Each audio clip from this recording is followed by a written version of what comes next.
I've been watching your videos for a while now, and me and my partner, he just came in.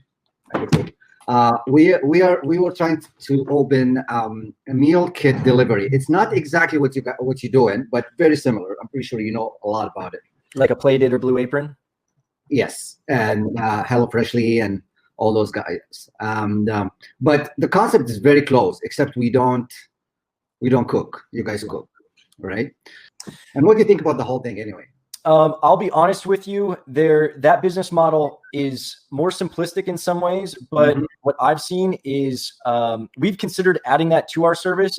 Okay. But what I always look at is we sell convenience, and to have the food already cooked is like the most convenient. That's the most convenience, right? So what I've noticed, it seems like the retention rate for those companies are a bit harder to manage, but they are more scalable companies. So you have that trade-off of it's easier for you to grow faster, and you also.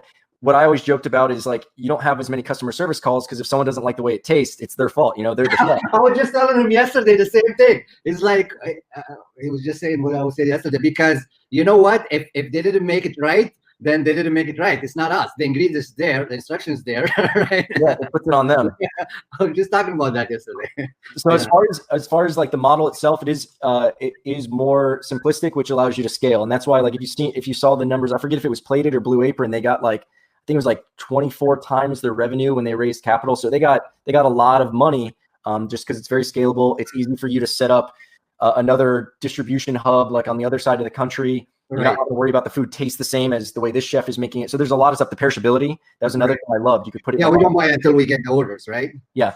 Yeah, that's the same thing for you guys too, like, right? Because you live once a week, right? We now, because of production, we do start purchasing blindly. We have our cutoff day on Friday, but the chef actually starts putting in a purchase order on Wednesday so we can get food Thursday and start prepping. So we do purchase a bit blindly, but we try to design the menu in a way that allows us to use as many of the ingredients as possible on the next cook. So if we buy 40 cases of chicken and we only need 38, we can leave 2 cases of chicken for the next round.